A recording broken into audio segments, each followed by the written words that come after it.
पनि पिडिएफलाई जेपिजीमा कसरी कन्भर्ट गर्ने त्यसको लागि एउटा एकदम सजिलो तरिका छ। हेर्नुहोस् है, गुगलमा गएर मेरो हेल्थलाइन.com खोज्नु होला। यो खोलिसकेपछि तपाईँले यसरी इन्टरफेस देख्नुहुन्छ र यो सब केही देख्नु परेन। अहिले तपाईँले यो स्मार्ट अफिस भन्ने अप्सनतिर आउनु होला र अस्ति म देखाएको थिएँ कसरी नेपालीमा टाइपिङ गर्ने भन्ने कुरा, र आज म देखाउँछु कसरी पिडिएफसँग अरू कुरा धेरै कुराहरू गर्न सकिन्छ है। यसो मेरो पिडिएफमा क्लिक गर्नु होला। मेरो पिडिएफमा क्लिक गरिसकेपछि तपाईँले यसरी इन्टरफेस देख्न सक्नुहुन्छ। यसरी तपाईँ स्क्रोल डाउन गर्दा तपाईँले पिडिएफहरूलाई मर्ज गर्न सक्नुहुन्छ, पिडिएफलाई स्प्लिट गर्न सक्नुहुन्छ। यदि डकुमेन्ट कुनै पनि पिडिएफ ठुलो साइजमा छ त्यसले कम्प्रेस गर्न सक्नुहुन्छ, पिडिएफबाट जेपिजीमा कन्भर्ट गर्न सक्नुहुन्छ। अब जेपिजीबाट पिडिएफ पनि बनाउन सक्नुहुन्छ, पिडिएफबाट पिएनजी पनि बनाउन सक्नुभयो हैन।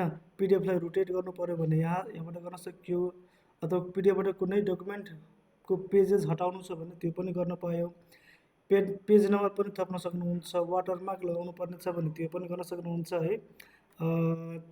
केही टेक्स्टहरू त्यहाँबाट लिन सक्नुहुन्छ, एक्सट्र्याक्ट गर्न सक्नुहुन्छ, पिडिएफलाई वर्डमा कन्भर्ट गर्नुहुन्छ, वर्डबाट पिडिएफ गर्न सक्नुहुन्छ, एक्सेलबाट पिडिएफ बनाउन सक्नुहुन्छ, एक्सेलबाट वर्ड गर्न सक्नुहुन्छ, वर्डबाट एक्सेल गर्न सक्नुहुन्छ। धेरै यसो फङ्सनहरू, पावर पोइन्टबाट पिडिएफ पनि गर्न सक्नुहुन्छ। यसो धेरै फङ्सनहरू रहेको छ। अहिले हामी के गर्छौँ भने पिडिएफबाट जेपिजी कसरी कन्भर्ट गर्ने भन्ने कुरा देखिरहेछौँ। त्यसको लागि यहाँ तपाईँले पिडिएफ टु जेपिजीमा आउनु होला। यहाँ आइसकेपछि तपाईँ क्लिक गर्नुहुन्छ। क्लिक गरिसकेपछि तपाईँले एउटा यसरी फाइल राख्ने तपाईँले अप्सन पाउनुहुन्छ। यहाँ सेलेक्ट गरिसकेपछि म फाइल राख्छु है। मेरो फाइल एउटा म पिडिएफ कन्भर्ट गरेर यहाँबाट हेर्छु है। यो पिडिएफ मैले त अपलोड गरेँ। यहाँ आइसकेपछि अब जेपिजी बनाउने कि पिएनजी बनाउने भन्ने अप्सन पनि छ। अब सिधै म यहाँ कन्भर्ट टु इमेज भनिदिन्छु भने यसले मलाई बनाएर दिन्छ। एकदम मजाले त मेरो डाउनलोड पनि भइसकेको छ। म देखाउन चाहे यो डाउनलोड भएको म एक्सट्र्याक्ट पनि गरिहाल्छु। यो मलाई डाउनलोड गरेर जेपिजी फर्मेटमा आयो है।